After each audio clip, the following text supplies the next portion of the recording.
Next है हमारा 13 number का पैरा। इनकी गाथा छोड़ चले हम झांसी के मैदानों में, जहां खड़ी है लक्ष्मीबाई मर्द बनी मर्दानों में। लेफ्टिनेंट वॉकर आ पहुंचा आगे बढ़ा जवानों में, रानी ने तलवार खींच ली हुआ द्वंद्व आसमानों में। जख्मी होकर वॉकर भागा उसे अजनबी है अजब हैरानी थी, बुंदेले हरबोलों के मुंह हमने सुनी कहानी थी। खूब लड़ी मर्दानी वह तो झांसी वाली रानी थी। यहाँ इन सभी वीरों के अलावा वीरांगना रानी लक्ष्मीबाई की वीरता का परिचय दिया गया है कि झांसी में हुए युद्ध में जब लेफ्टिनेंट वॉकर अंग्रेजों की तरफ से युद्ध करने आए तो उनसे लड़ने के लिए अकेली झांसी की रानी ही काफी थी। वो सभी मर्दों के बीच में खुद मर्द बनी हुई थी, खुद हिम्मत वाली बनी हुई थी। उन्होंने दोनों हाथों में तलवारें लेकर रणचंडी की तरह वॉकर पर प्रहार किया। इस प्रहार से वो बुरी तरह जख्मी हो गया और रानी के शौर्य बल से वह भी अचंभित आश्चर्यचकित हो गया। नेक्स्ट है रानी बड़ी कालपी आई कर 100 मील निरंतर पार, घोड़ा थककर गिरा भूमि पर गया स्वर्ग तत्काल सिधार। यमुना तट पर अंग्रेजों ने फिर खाई रानी से हार, विजय रानी आगे चल दी किया ग्वालियर पर अधिकार। अंग्रेजों के मित्र सिंधिया ने छोड़ी राजधानी थी, बुंदेले हरबोलों के मुंह हमने सुनी कहानी थी। खूब लड़ी मर्दानी वह तो झांसी वाली रानी थी। नेक्स्ट में बताया गया है कि झांसी की रानी कविता के इस पद में रानी की वीर योद्धा वाली जो अद्भुत छवि है उसका वर्णन है कि कवित्री ने बताया कि वह 100 मील घोड़े पर बैठकर अंग्रेजों को खदेड़ती हुई यमुना तट तक ले गई, जहां अंग्रेज वहां रानी से पराजित हो गए, परंतु वहां पर घोड़े ने थककर उसने वीरगति को प्राप्त कर लिया, अर्थात वो मर गया। उसके बाद उन्होंने ग्वालियर पर भी अपना अधिकार जमाया, जहां के राजा सिंधिया ने अंग्रेजों से डर से उनसे मित्रता कर ली थी और अपनी राजधानी को छोड़कर वहां से वो चला गया था। नेक्स्ट है विजय मिली पर अंग्रेजों की फिर सेना घिर आई थी, अब के जनरल स्मिथ सन्मुख था सामने था, उसने मुंह की खाई थी।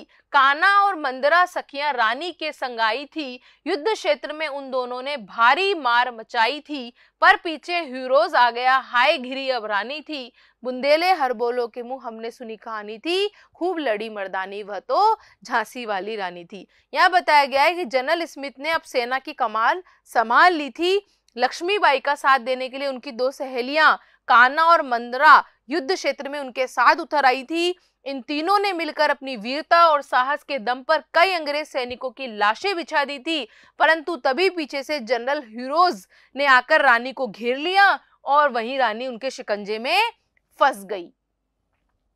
तो भी रानी मार काट कर चलती बनी सैन्य के पार, किंतु सामने नाला आया था वह संकट विषम अपार। घोड़ा अड़ा नया घोड़ा था इतने में आ गए सवार, रानी एक शत्रु बहुतेरे बहुत सारे होने लगे वार पर वार। घायल होकर गिरी सिंगनी उसे वीर गति पानी थी, बुंदेले हरबोलों के मुंह हमने सुनी कहानी थी। खूब लड़ी मर्दानी वह तो झांसी वाली रानी थी।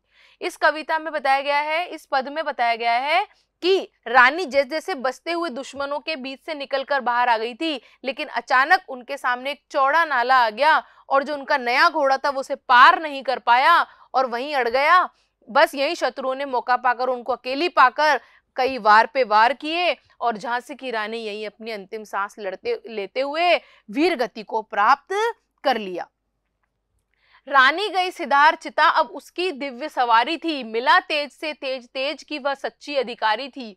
अभी उम्र कुल 23 की थी, मनुज नहीं अवतारी थी, हमको जीवित करने आई बन स्वतंत्रता नारी थी। दिखा गई पद सिखा गई हमको जो सीख सिखानी थी, बुंदेले हरबोलों के मुंह हमने सुनी कहानी थी। खूब लड़ी मर्दानी वह तो झांसी वाली रानी थी।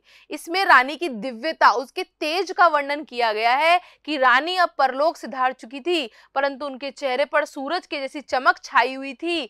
उनकी उम्र केवल 23 साल थी। इतनी छोटी सी उम्र में वह अवतारी नारी, ऐसे भगवान का रूप समझ के उन्होंने सभी देशवासियों को जीवन का सही मार्ग दिखाया था।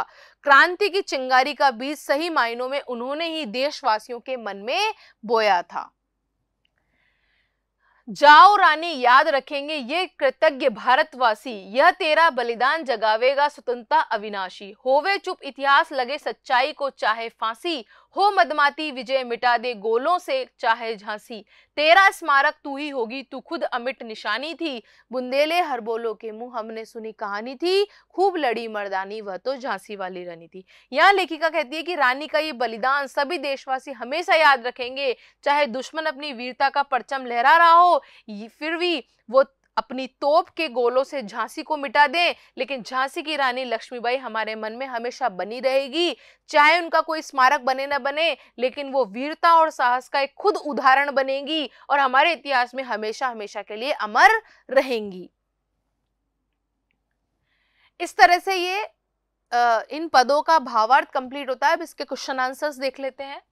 किंतु काल गति चुपके चुपके काली घटा घेर लाई, इस पंक्ति में किस घटना की ओर संकेत किया गया है? तो इस पंक्ति में झांसी के राजा और रानी लक्ष्मीबाई के पति गंगाधर राव की आकस्मिक मृत्यु होने का संकेत दिया गया है। किंतु काल गति चुपके चुपके काली घटा घेर लाई, काली घटा घिरने की बात क्यों की गई है? तो रानी लक्ष्मीबाई के पति गंगाधर राव की आकस्मिक मृत्यु हो जाने के कारण रानी के जीवन में काली घटा घिरने की बात की गई है। राजा की मृत्यु के बाद रानी असमय विधवा हो गई, साथ ही राजा की अपनी कोई संतान नहीं थी, इस कारण अंग्रेजों को झांसी पर कब्जा करने का मौका मिल गया था। नेक्स्ट है, कविता की दूसरी पंक्ति में भारत को बूढ़ा कहकर उसमें नई जवानी आने की बात कहकर सुभद्रा कुमारी चौहान क्या बताना चाहती हैं? तो हमारे भारतवर्ष के गुलाम होने के कारण एक तरह से चारों ओर मायूसी थी, वातावरण बन गया था इस प्रकार का, भारतीय वीरों का साहस भी कमजोर हो गया था, सभी अपने को असहाय महसूस करते थे, ऐसा लगता था मानो सारा देश ही बूढ़ा सा हो गया है।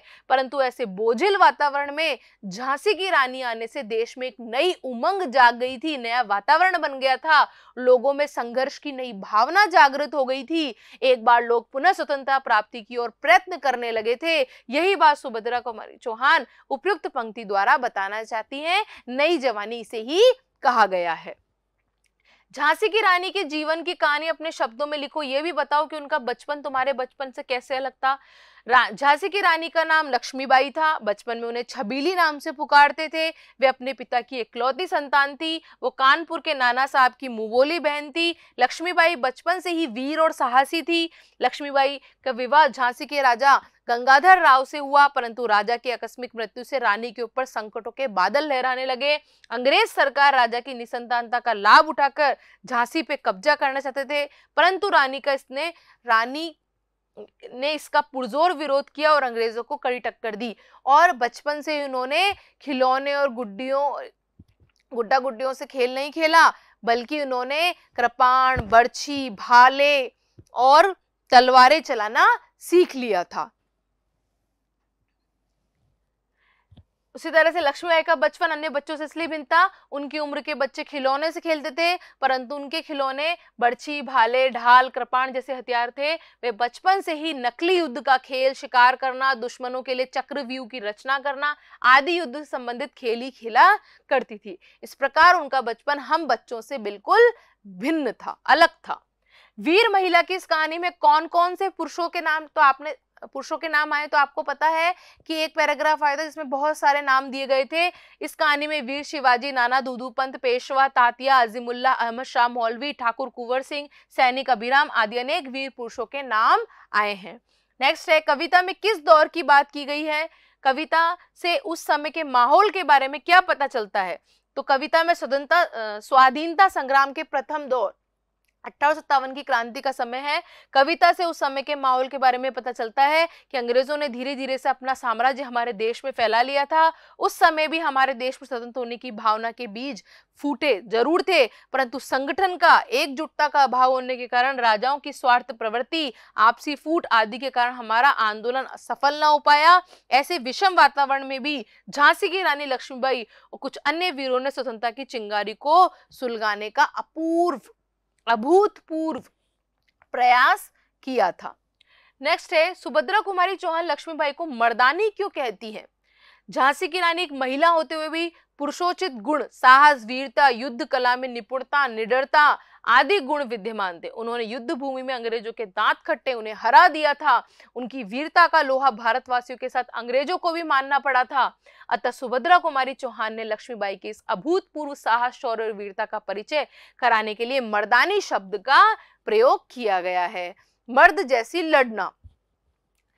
7th है, बर्छी, कृपाण, कटारी उस जमाने के हथियार थे। आजकल प्रयोग में लाए जाने वाले हथियारों के नाम लिखिए। तो आजकल अत्याधुनिक हथियार जैसे तकनीकी क्षमता से सुसज्जित बंदूकें, टैंक, तोप, मिसाइल, पनडुब्बी, हवाई जहाज, समुद्री जहाज, परमाणु अस्त्र आदि हथियारों का प्रयोग किया जाता है। आजकल के अत्याधुनिक तकनीकी वाले साधनों का प्रयोग हम करते हैं और पहले ये सब नहीं होता था। पहले कृपाण, बर्छी, कटार ये सब यूज होते थे। इस तरह से हमारे ये क्वेश्चन आंसर्स और ये लेसन कंप्लीट होता है। Thank you so much.